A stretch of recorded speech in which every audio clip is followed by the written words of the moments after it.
Salut tout le monde, moi c'est Gabriel et voici ma camarade Louise. Aujourd'hui, on est là pour vous aider à réviser votre BIA, c'est-à-dire le brevet d'initiation aéronautique. Et plus précisément, on va parler de l'histoire et de la culture de l'aéronautique. Salut à tous. Comme l'a dit Gabriel, on va plonger ensemble dans l'univers de l'aéronautique en discutant à deux. On a préparé pas mal de choses et on va partager avec vous ce qu'on a découvert. Dans l'histoire de l'aviation, certaines machines ont été de véritables pionnières, repoussant les limites de ce qui semblait possible. Après l'avènement des premiers avions, un défi bien plus complexe s'est profilé, celui de réinventer la manière dont nous volons verticalement. Dans cet épisode, nous allons nous concentrer sur l'univers fascinant des hélicoptères expérimentaux. Il faut savoir que ces appareils ont ouvert la voie à de nouvelles formes de mobilité. Ils ont révolutionné le transport vertical, les missions de secours, ainsi que les interventions en zones difficiles d'accès. Du Focke-Wulf FW-61, le premier hélicoptère fonctionnel, aux hélicoptères à rotor coaxial, comme le Kamov Ka-22, ces machines audacieuses ont véritablement repoussé les frontières de la technologie aéronautique.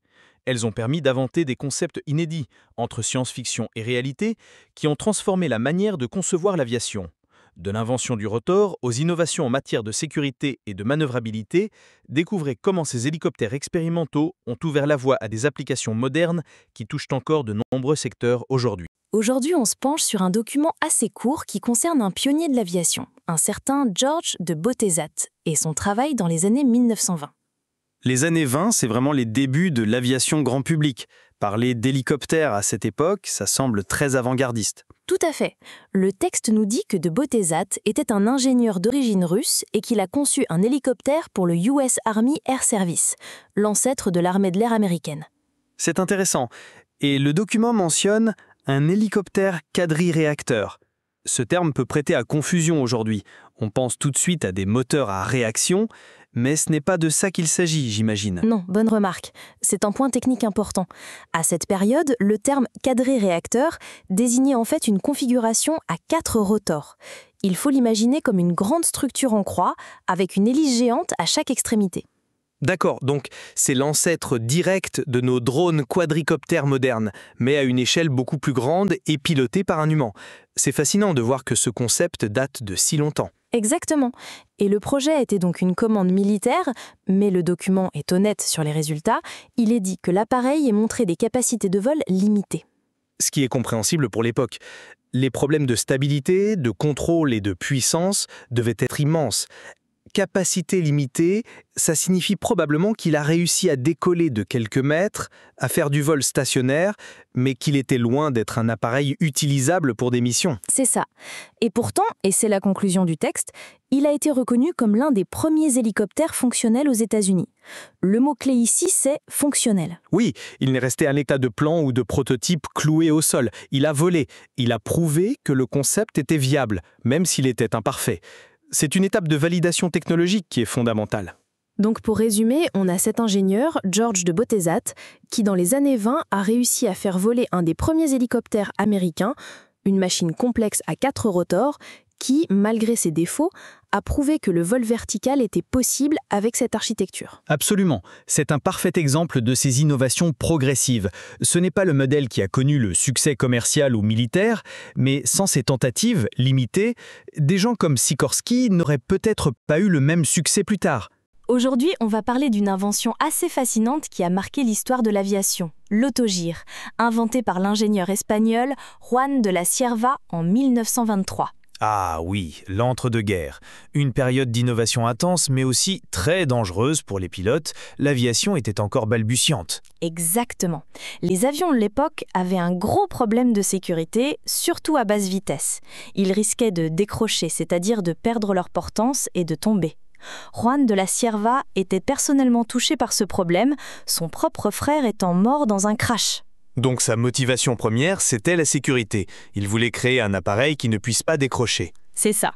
Il a eu l'idée d'un aéronef hybride, inspiré, dit-on, par les moulins à vent. L'idée était d'avoir une hélice classique à l'avant pour la propulsion, comme un avion, mais aussi un grand rotor sur le dessus qui tournait librement grâce au vent généré par le mouvement de l'appareil.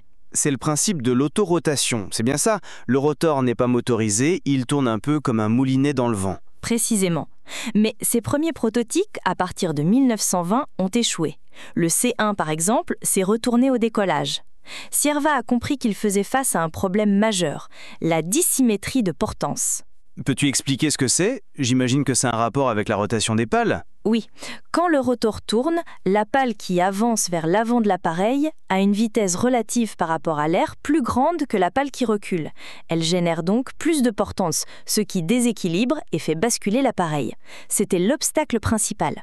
Et comment a-t-il résolu ce problème? Eh bien, c'est là qu'est tout son génie. Il a eu l'idée d'articuler les pales à la base au niveau du moyeu. Au lieu d'être rigide, elles pouvaient battre librement de haut en bas.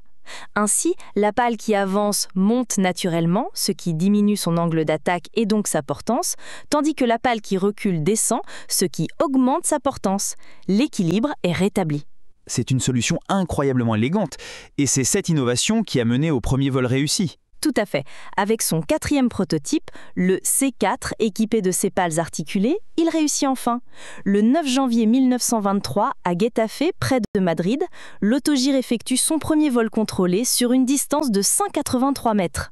Un petit bond, mais un pas de géant pour l'aviation à voilure tournante, et les performances se sont vite améliorées, si je me souviens bien. Oui, à la fin du même mois, le même appareil bouclait un circuit de 4 km. Le concept était validé. L'avantage principal, c'était qu'en cas de panne moteur, l'autogire ne tombait pas. Le rotor continuait à tourner en autorotation et l'appareil se posait en douceur, presque à la verticale, comme un parachute. Cette sécurité a dû impressionner à l'époque. Comment l'invention a-t-elle été accueillie à l'international? Très bien. Cierva a fondé une société au Royaume-Uni, la Cierva Autogiro Company, et a vendu des licences partout dans le monde. L'autogire est devenu une petite célébrité. En 1931, un modèle construit sous licence américaine s'est même posé sur la pelouse de la Maison-Blanche. Un symbole fort. Mais alors, pourquoi l'autogire n'a-t-il pas supplanté l'avion? Et pourquoi voit-on des hélicoptères partout aujourd'hui et non des autogires? Plusieurs raisons. L'autogire était plus lent qu'un avion et ne pouvait pas faire de vol stationnaire comme un hélicoptère. Ironiquement, Cierva lui-même se méfiait de l'hélicoptère, qu'il jugeait trop complexe et dangereux. Après sa mort tragique en 1936, dans un accident d'avion conventionnel, et avec la montée en puissance de l'hélicoptère, notamment grâce à Sikorsky, l'autogire a été un peu éclipsé. Donc pour résumer, Juan de la Cierva, motivé par la sécurité, a inventé l'autogire en résolvant le problème de la dissymétrie de portance grâce aux pales articulées. Son invention a connu un grand succès dans les années 20 et 30, prouvant la viabilité du vol à voilure tournante avant d'être supplanté par l'hélicoptère plus polyvalent. C'est une excellente synthèse. L'autogire a vraiment posé les bases techniques qui ont rendu l'hélicoptère possible. Son héritage perdure aujourd'hui dans l'aviation de loisirs avec les gyrocoptères, qui reprennent son principe fondamental. Une histoire fascinante d'un pionnier qui a rendu le ciel un peu plus sûr. Alors aujourd'hui, on se penche sur un court document qui met en lumière une contribution assez surprenante à l'histoire de l'aviation. Il s'agit du travail d'Emil et Henri Berliner sur les hélicoptères dans les années 1920. Berliner? Tu veux dire Émile Berliner, l'inventeur du gramophone? C'est assez inattendu. Je n'aurais jamais fait le lien entre les disques vinyles et les rotors d'hélicoptères. Exactement, c'est la même personne. Le texte explique qu'Emil Berliner a initié des travaux sur les hélicoptères dès 1907. C'est ensuite son fils, Henri, qui a vraiment poursuivi ses recherches en développant toute une série d'appareils expérimentaux entre 1922 et 1925. C'est donc une affaire de famille. Le document mentionne un point important. Ces appareils étaient peu contrôlables. J'imagine que c'était le défi principal de l'époque. C'est une chose de générer de la portance, mais c'en est une autre de piloter l'engin. Tout à fait.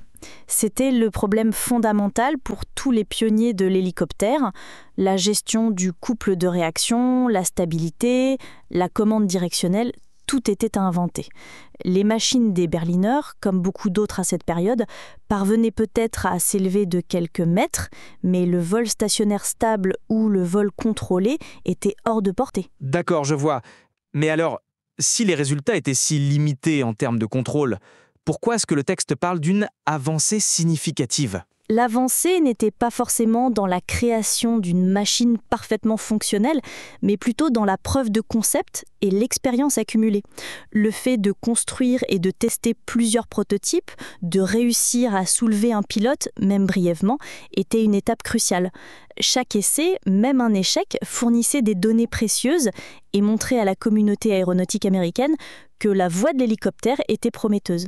Donc, on peut les voir comme des défricheurs. Ils ont posé des jalons qui ont permis à d'autres, je pense notamment à Igor Sikorsky, quelques années plus tard, de s'appuyer sur leurs travaux, ou du moins sur la preuve que c'était possible, pour finalement résoudre ces fameux problèmes de contrôle. C'est exactement ça. Pour résumer, l'histoire des Berliners est celle d'une intuition d'un inventeur de génie, Émile, qui s'est aventuré hors de son domaine de confort. Cette intuition a été concrétisée par son fils, Henri, à travers des expérimentations audacieuses. Et même si leurs hélicoptères n'étaient pas un succès commercial ou technique final, ils représentent une étape fondamentale et nécessaire dans la longue quête du vol vertical contrôlé. C'est un excellent exemple qui montre que l'innovation est souvent un processus collectif et itératif, fait de nombreuses tentatives imparfaites. Une histoire vraiment intéressante et un peu méconnue des débuts de l'aviation. Alors, aujourd'hui, on va se pencher sur un aéronef assez fascinant des années 30, l'Autogir Sirva C-30. C'est un peu l'ancêtre de l'hélicoptère, mais avec une différence fondamentale. Oui, justement, on parle souvent d'autogir, mais ce n'est pas exactement un hélicoptère, n'est-ce pas? Quelle est la distinction clé? Exactement. La différence majeure, c'est que le grand rotor principal, celui qui assure la portance, n'est pas entraîné par un moteur. Il tourne librement, un peu comme un moulin à vent, grâce au déplacement de l'air.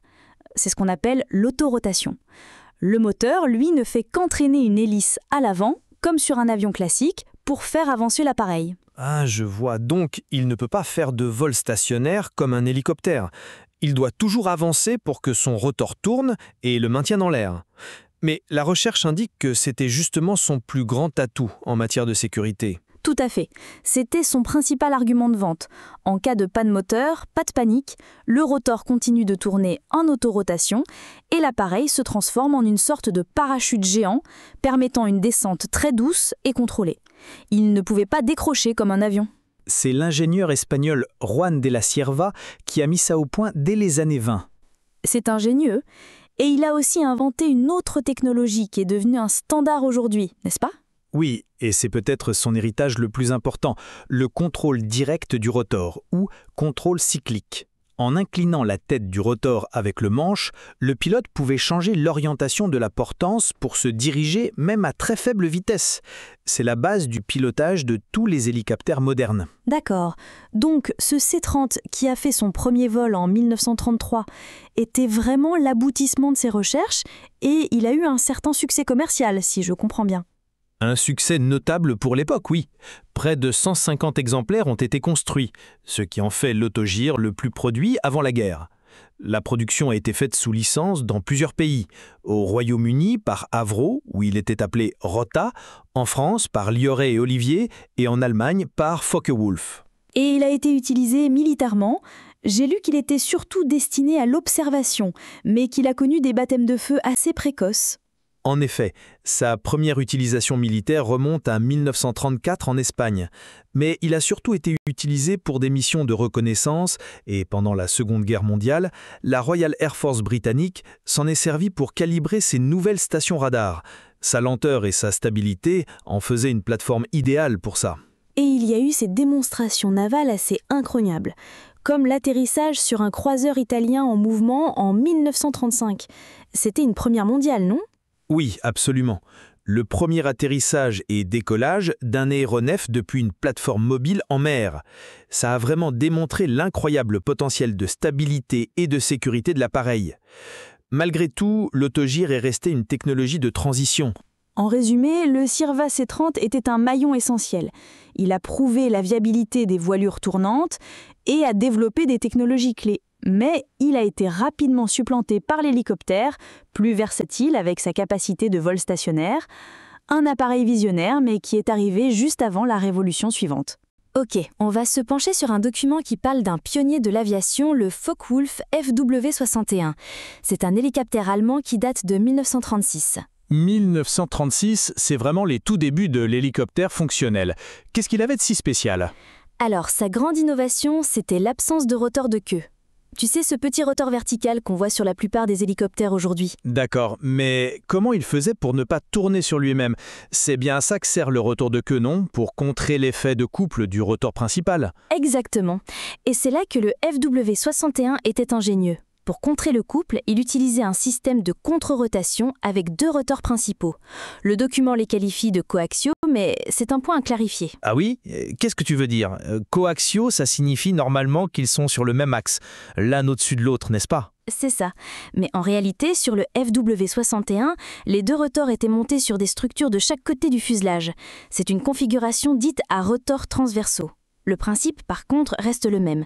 Il tourne en sens opposé. D'accord, donc l'effet est le même que pour des rotors coaxiaux. La force de couple générée par le premier rotor est annulée par la force opposée du second. C'est une solution plutôt élégante qui élimine complètement le besoin d'un rotor de queue. Oui, et pour l'époque, ses performances étaient assez impressionnantes.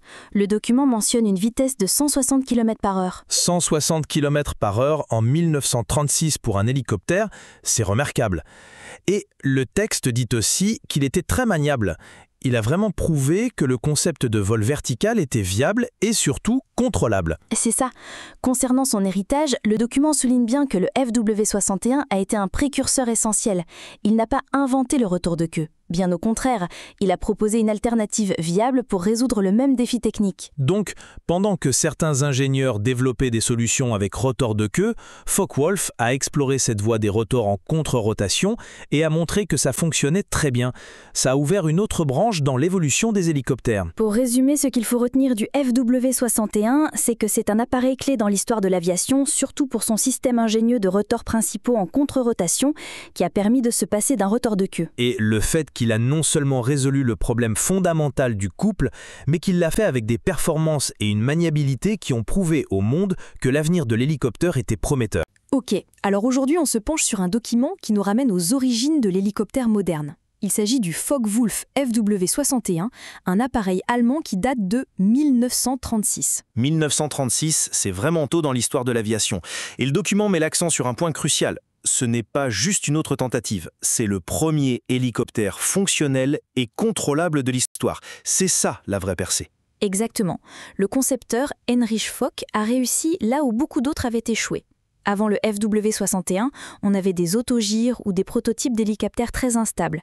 Mais là, on parle d'un appareil qui a prouvé que le vol vertical contrôlé était possible. Et la clé de ce succès, c'est la configuration des rotors, qui est assez unique. Le document explique qu'il avait 2 rotors principaux, un de chaque côté du fuselage. Oui, et c'est une information technique importante. Ces 2 rotors tournaient en sens opposé. Ce n'est pas un détail anodin. C'est cette rotation opposée qui permettait de compenser le couple. Peut-être qu'on peut expliquer ce qu'est le couple rapidement. En gros, quand un rotor principal tourne dans un sens, il a tendance à faire tourner le corps de l'hélicoptère dans l'autre. C'est pour ça que la plupart des hélicoptères ont un petit rotor à l'arrière, le rotor de queue, pour contrer cet effet.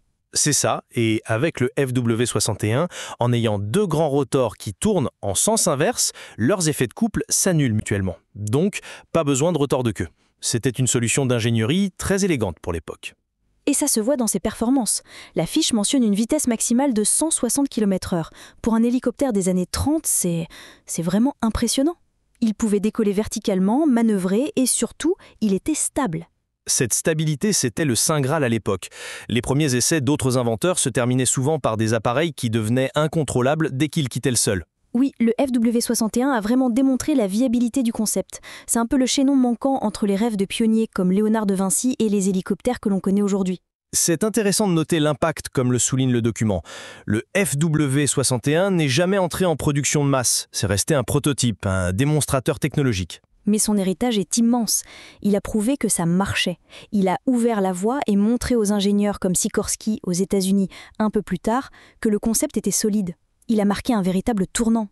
Donc, pour résumer, le Focke-Wulf FW61 est moins connu du grand public que d'autres appareils, mais son importance est capitale. C'est le premier à avoir résolu l'équation du vol vertical stable et contrôlé. Absolument. Les points clés à retenir sont premier hélicoptère fonctionnel en 1936, une conception innovante avec 2 rotors principaux à rotation opposée pour annuler le couple, et un impact fondamental sur le développement de tous les hélicoptères qui ont suivi, même s'il n'a pas été produit en série. Alors, aujourd'hui, on se penche sur un moment assez fondateur de l'aéronautique. Le document qu'on a est très court, mais il est dense en informations. Il nous dit qu'en 1939, un certain Igor Sikorsky a mis au point le premier hélicoptère moderne, le VS-300. Igor Sikorsky, un nom incontournable. Et la date 1939, c'est vraiment à la veille de la Seconde Guerre mondiale. Mais ce qui m'interpelle, c'est le terme hélicoptère moderne. Qu'est-ce qui le rendait si différent des tentatives précédentes? C'est la question clé. Le texte nous donne la réponse. Il était équipé d'un seul rotor principal et d'un rotor de queue. Cette configuration qui nous semble si familière aujourd'hui était en fait la solution à un problème qui a tourmenté les pionniers de l'hélicoptère pendant des décennies. Le problème du couple de réaction, j'imagine. Le fait que si les pales tournent dans un sens, le corps de l'appareil veut tourner dans l'autre. Exactement, c'est un principe de base de la physique, la loi d'action-réaction de Newton. Pour générer de la portance, le moteur fait tourner le rotor principal, mais en retour, ce mouvement impose une rotation inverse au fuselage. Sans rien pour le contrer, l'hélicoptère tournerait sur lui-même sans aucun contrôle. Et donc le rotor béqueux est là pour ça. Il agit comme un petit propulseur sur le côté pour stabiliser la machine. C'est précisément ça. Il génère une poussée latérale qui annule le couple du rotor principal et en plus de la stabilisation, en modifiant la vitesse ou l'angle des pales de ce petit rotor, le pilote peut faire pivoter l'hélicoptère sur son axe vertical. C'est ce qui permet le contrôle en lacet. Donc la génialité de Sikorsky, c'est d'avoir trouvé cette configuration qui résout 2 problèmes d'un coup, la stabilité et le contrôle directionnel. C'est pour ça qu'on parle de conception moderne. Oui, parce que les autres solutions étaient beaucoup plus complexes. Il y a eu des essais avec 2 rotors principaux tournant en sens inverse, soit l'un au-dessus de l'autre, ce qu'on appelle des rotors coaxiaux, soit l'un à l'avant et l'autre à l'arrière, les rotors en tandem. Ces systèmes fonctionnent, on les voit encore sur certains appareils lourds, mais ils sont mécaniquement plus compliqués. D'accord. La solution de Sikorsky avec le VS-300 était donc plus simple, plus élégante et au final plus efficace pour un appareil de taille standard. Voilà, cette architecture est devenue la norme pour la grande majorité des hélicoptères dans le monde. C'est un peu le design qui a tout débloqué et a rendu l'hélicoptère vraiment pratique et utilisable à grande échelle. C'est fascinant de voir comment une seule idée de conception peut définir toute une technologie pour les décennies à venir. Absolument. En résumé, ce qu'il faut retenir, c'est que le VS-300 de Sikorsky n'est pas techniquement le premier engin à décoller verticalement, mais il est le premier à le faire avec une configuration stable, contrôlable et reproductible, qui est devenue le standard de l'industrie. Très clair. Alors, pour être sûr d'avoir bien saisi, faisons un petit récapitulatif rapide. Qui est l'inventeur de cet hélicoptère moderne? C'est l'ingénieur russo-américain Igor Sikorsky. Et en quelle année a-t-il présenté son modèle phare? C'était en 1939 avec le VS-300. Parfait. Et pour finir, quelle est la caractéristique technique qui définit cet appareil comme étant le premier hélicoptère moderne? C'est l'utilisation d'un unique rotor principal pour la sustentation, combiné à un rotor de queue pour contrer le couple de réaction et assurer le contrôle directionnel. Excellent. Une information concise, mais qui marque vraiment une étape décisive dans l'histoire de l'aviation. Alors, aujourd'hui, on se penche sur un appareil assez méconnu, mais fondamental dans l'histoire de l'aviation, le Bell Model 30, datant de 1941. 1941, on est en pleine Seconde Guerre mondiale. C'est une période où l'innovation aéronautique est, disons, explosive, mais surtout tournée vers le militaire. Et pourtant, ce modèle 30 va poser des jalons pour le civil. C'est exactement ça. Le document le précise bien. Ce modèle a été le précurseur du Bell 47. Et c'est là que tout se joue. Le Bell 47, c'est une véritable star. Absolument. Et pour rappel, le Bell 47, c'est tout simplement le premier hélicoptère à avoir reçu une certification pour un usage civil. C'est une étape majeure. Avant ça, l'hélicoptère était surtout une machine expérimentale ou militaire. Donc, le modèle 30, c'est en quelque sorte le prototype, le banc d'essai qui a permis de développer et de fiabiliser la technologie pour qu'elle soit ensuite approuvée pour tout le monde. Voilà, il faut imaginer les ingénieurs de Bell, notamment Arthur M. Young, qui travaillent sur ce modèle 30. Ils testent des concepts, ils essuient les plâtres. C'est sur cet appareil qu'ils ont perfectionné le fameux rotor bipale avec une barre stabilisatrice, ce qui a donné aux hélicoptères Bell une stabilité assez remarquable pour l'époque. Cette stabilité était sans doute la clé pour obtenir une certification civile, non? La sécurité devait être le critère numéro 1. Exactement. On ne peut pas vendre un appareil à des entreprises civiles s'il est considéré comme instable ou dangereux. Les leçons apprises avec les différents prototypes du modèle 30, car il y en a eu plusieurs, ont directement servi à construire le dossier de certification du Bell 47, qui a été approuvé en 1946. La dernière phrase du texte résume bien l'impact. Il a contribué à établir les bases de l'aviation civile moderne en matière d'hélicoptères. Oui, et c'est un point crucial. Ces bases ne sont pas seulement techniques. C'est aussi la création des premières réglementations, des procédures de maintenance, des programmes de formation pour les pilotes civils, tout un écosystème qui n'existait pas avant et que le succès du Bell 47, rendu possible par le modèle 30, a initié. Donc, pour résumer, même si on ne voit jamais le Bell modèle 30 dans les films ou les musées aussi souvent que le Bell 47, il est en fait l'ancêtre indispensable sans lequel l'hélicoptère civil tel qu'on le connaît n'aurait peut-être pas vu le jour aussi vite. C'est ça. C'est un peu le héros méconnu de l'histoire. Il a fait le travail difficile en coulisses pour que son successeur, le Bell 47, puisse briller et ouvrir la voie au transport médical, au reportage aérien et à toutes les applications civiles de l'hélicoptère. Alors aujourd'hui, on va analyser un document qui porte sur un appareil assez fascinant, mais peut-être un peu méconnu, le Healer XH-44 de 1944. 1944, oui. On est en pleine Seconde Guerre mondiale, une période d'innovation technologique intense. L'hélicoptère en tant que concept viable est encore très jeune à ce moment-là. Exactement. Et ce Healer XH-44 est important car il a introduit 2 innovations majeures pour l'époque, qui sont mentionnées dans le texte. La première, c'est qu'il s'agissait du premier hélicoptère américain doté de pales de rotor entièrement métalliques. Ce qui n'est pas un détail. J'imagine qu'avant ça, on utilisait principalement du bois et de la toile, non? Le passage au tout métal a dû représenter un sacré bond en avant. Absolument. Les pales en métal offraient une bien meilleure durabilité, une meilleure résistance aux conditions météorologiques et surtout des performances aérodynamiques plus constantes et prévisibles. C'était une étape clé pour rendre les hélicoptères plus fiables et plus performants. D'accord, ça c'est pour la première innovation. Mais le document parle d'une deuxième caractéristique qui est peut-être encore plus distinctive, le rotor coaxial. Oui, et c'est là que le XH-44 devient vraiment spécial. Un rotor coaxial, pour expliquer simplement, c'est un système avec 2 rotors principaux superposés sur le même axe, mais qui tournent en sens opposé. Et l'avantage de cette configuration, c'est que ça élimine le besoin d'un rotor de queue. Peux-tu nous expliquer pourquoi ? Bien sûr. Sur un hélicoptère conventionnel, le rotor principal, en tournant, génère une force de couple qui tend à faire pivoter le corps de l'hélicoptère dans la direction opposée. Le petit rotor vertical à l'arrière, le rotor de queue, sert à contrer cette force pour maintenir l'appareil stable. Ah d'accord, donc avec 2 rotors principaux tournant en sens inverse, leurs forces de couple s'annulent mutuellement. C'est une solution mécanique assez élégante pour résoudre le problème. C'est exactement ça. Ça permet non seulement de se passer du rotor de queue, mais aussi de diriger toute la puissance du moteur vers les rotors principaux, ce qui peut améliorer l'efficacité. De plus, ça rend l'hélicoptère plus compact et plus sûr pour les opérations au sol. Et le document conclut en disant que cette conception a influencé les développements futurs, même si le XH-44 lui-même n'a pas été produit en série. L'idée a fait son chemin. Oui, tout à fait. On retrouve ce concept de rotor coaxial de manière très proéminente chez certains constructeurs, notamment le russe Kamov, dont c'est devenu la signature. Leurs hélicoptères sont connus pour cette configuration. Donc pour résumer, le Healer XH-44, bien qu'étant un prototype de 1944, a été un véritable pionnier. Il a posé les jalons pour 2 technologies importantes, les pales tout métal pour la robustesse et le rotor coaxial comme alternative efficace au rotor de queue. Alors, aujourd'hui, on va se pencher sur un appareil assez emblématique de l'aéronautique française, l'Alouette 2. Le document nous rappelle 2 faits marquants. D'abord, en 1955, elle devient le tout premier hélicoptère au monde à être équipé d'une turbine à gaz. Et ensuite, en 1972, le pilote Jean Boulet a pulvérisé le record du monde d'altitude avec cet appareil. D'accord. Le premier point m'interpelle tout de suite.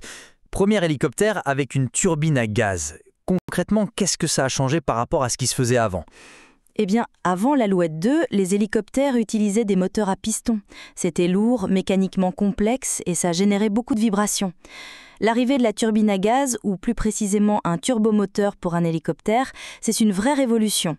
Le rapport puissance-poids est bien meilleur. C'est plus léger, plus fiable et ça offre de bien meilleures performances, notamment en altitude, où l'air se raréfie. Je comprends. Donc ce n'est pas juste un petit changement, c'est un véritable saut technologique. Et j'imagine que c'est directement lié au deuxième point, ce fameux record d'altitude. Sans cette turbine, un tel exploit aurait été impensable, n'est-ce pas ? Exactement. C'est la conséquence directe de cette innovation. Ce record, établi par Jean Boulet à Istres, est de 12 442 mètres. Pour donner un ordre d'idée, c'est beaucoup plus haut que le mont Everest. C'est une altitude absolument phénoménale pour un aéronef à voilure tournante. 12 442 mètres. C'est difficile à imaginer. Ça montre bien la supériorité de la technologie. Le texte précise que le record a été battu en 1972. C'est un exploit qui date un peu, mais qui reste impressionnant. Oui, et ce qui est encore plus impressionnant, c'est que ce record d'altitude absolue pour un hélicoptère, toute catégorie confondue, tient toujours aujourd'hui. Il n'a jamais été battu. Ça en dit long sur la performance de la machine et l'audace du pilote. Ok, attends, c'est une information capitale ça. Le record de 1972 est toujours d'actualité. Donc pour résumer, l'Alouette 2 a non seulement été une pionnière en introduisant la turbine à gaz dans le monde des hélicoptères, mais elle a aussi prouvé l'efficacité de cette avancée avec un exploit qui reste inégalé des décennies plus tard. C'est un chapitre majeur de l'histoire de l'aviation. Ok, alors aujourd'hui, on va se pencher sur un appareil assez incroyable de l'ère soviétique, le Kamov K-22, surnommé Vintokryl. Oui, un projet vraiment fascinant. Ce n'était ni un avion, ni un hélicoptère classique. Les documents le décrivent comme un giravion ou un convertiplane. C'est un hybride, en fait. Exactement. L'idée, c'était de combiner le meilleur des deux mondes. D'un côté, le décollage et l'atterrissage vertical d'un hélicoptère, et de l'autre, la vitesse et la capacité de charge d'un avion de transport. Visuellement, ça ressemblait à un avion, comme l'Antonov An-12, mais avec deux énormes rotors montés au bout des ailes. Et ces rotors étaient la clé. Chaque moteur entraînait à la fois une hélice classique, pour le vol horizontal, et un rotor de sustentation pour le vol vertical. C'était une mécanique extrêmement complexe. Très complexe. L'armée de l'air soviétique avait un besoin précis dans les années 50. Transporter du matériel très lourd, comme des canons ou des véhicules blindés, sur de longues distances et sans avoir besoin d'une piste d'atterrissage. Le cahier des charges était ambitieux. Transporter 5 tonnes sur 750 km par exemple. Et la capacité d'emport était impressionnante. On parle de 16 tonnes et demie de fret ou entre 80 et 100 passagers. Pour l'époque, c'était colossal. Oui, mais cette ambition est un coût. La conception technique était un véritable casse-tête. Les transmissions de puissance entre les moteurs, les hélices et les rotors étaient problématiques. Apparemment, plus de la moitié de la puissance des moteurs était perdue juste dans les engrenages et les arbres de transmission. Sans parler des vibrations. À haute vitesse, le bout des pales des rotors approchait la vitesse du son, ce qui créait des ondes de choc et une instabilité terrible. Les pilotes avaient beaucoup de mal à contrôler l'appareil, au point qu'il a fallu installer un pilote automatique spécial juste pour aider à le stabiliser. Malgré tout ça, les performances étaient au rendez-vous. Le K-22 a battu 8 records du monde dans sa catégorie. Il a atteint une vitesse de plus de 350 km/h, ce qui en faisait l'hélicoptère le plus rapide de son temps. Il pouvait aussi soulever une charge de plus de 16 tonnes à 2500 mètres d'altitude. C'est vrai. Son poids maximal au décollage était de 42,5 tonnes. C'était un monstre bien plus gros que n'importe quel autre hélicoptère en service à l'époque. Malheureusement, l'histoire se termine mal. Le programme a été stoppé net après 2 accidents mortels. Le premier a eu lieu en août 1962, quand le prototype s'est retourné en vol à cause d'une rupture d'une pièce dans le système de commande d'un rotor. Et le second, 2 ans plus tard, en août 1964. Un autre appareil est parti en virage incontrôlable à haute vitesse et s'est crashé. Ces 2 catastrophes ont mis fin au projet. Les Soviétiques ont préféré se concentrer sur un hélicoptère plus simple et plus fiable, le Mi-6. Au final, seuls 4 exemplaires du K-22 ont été construits et aucun n'a survécu. Il ne reste que quelques pièces dans un musée à Moscou. C'est l'histoire d'un projet audacieux, peut-être trop en avance sur son temps. Oui, c'est un bon résumé.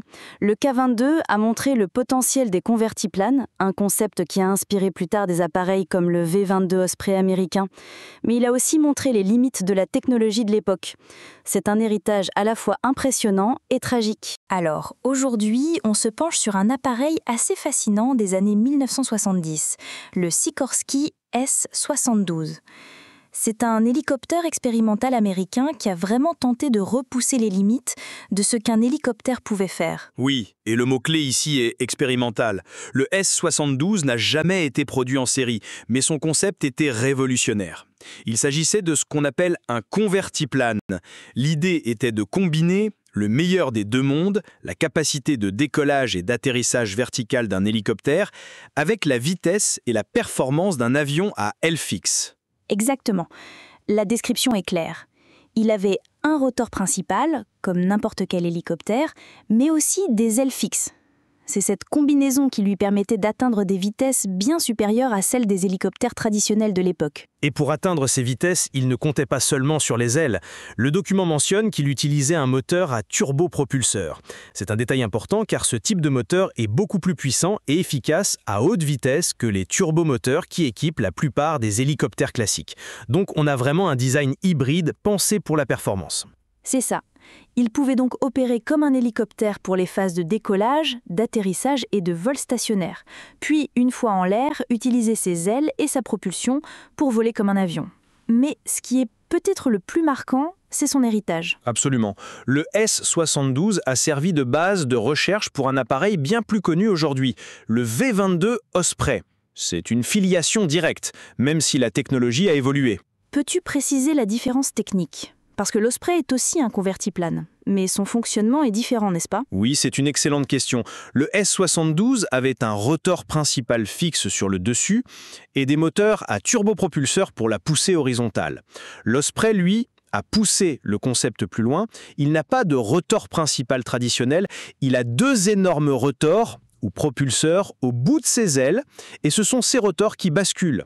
Ils sont à la verticale pour le décollage, comme un hélicoptère, puis ils pivotent à l'horizontale pour le vol, agissant comme des hélices d'avion. D'accord, je vois. Le S-72 était donc une étape intermédiaire. Il a prouvé que le concept hybride était viable, mais c'est l'Osprey qui a perfectionné la transition entre le vol vertical et horizontal avec ses rotors basculants. C'est exactement ça. L'impact du S-72 n'est pas dans sa production, qui n'a jamais eu lieu, mais dans les données et l'expérience qu'il a fournies. Il a littéralement jeté les bases conceptuelles et techniques qui ont rendu le V-22 Osprey possible. Un appareil qui est aujourd'hui essentiel pour de nombreuses forces militaires. En résumé, le Sikorsky S-72 est un parfait exemple d'un projet expérimental réussi, non pas parce qu'il est devenu un produit, mais parce qu'il a ouvert la voie à une technologie qui a changé l'aviation. Tout à fait. C'est un pionnier méconnu, dont l'héritage vole encore aujourd'hui sous la forme de l'Osprey. Un bel exemple de la façon dont la recherche et le développement, même sans succès commercial immédiat, sont cruciaux pour l'innovation à long terme. En conclusion, les hélicoptères expérimentaux ont joué un rôle majeur dans l'évolution de l'aviation à voilure tournante. Ces pionniers ont ouvert la voie à des innovations technologiques cruciales, comme le rotor coaxial, les conceptions de transports verticaux et les applications militaires et civiles qui sont devenues essentielles aujourd'hui. C'est grâce à leur audace et à leurs nombreuses tentatives que les premiers hélicoptères ont permis de surmonter des défis complexes et ont contribué à une véritable révolution dans la mobilité aérienne. Mais attention, si l'aviation verticale a fait des progrès considérables, l'aviation horizontale n'a pas été en reste, bien au contraire. Elle a connu une autre série d'expériences tout aussi audacieuses. Ces avions expérimentaux ont été de véritables laboratoires volants, des instruments d'innovation où les limites de la vitesse, des matériaux et des performances ont été constamment repoussées. Et c'est justement ce que nous allons voir. Dans le prochain épisode, nous explorerons l'univers des avions expérimentaux, des avions supersoniques aux conceptions radicales qui ont façonné le futur de l'aviation. Nous verrons comment ils ont ouvert de nouvelles possibilités pour les vitesses, la sécurité et l'efficacité des vols commerciaux et militaires.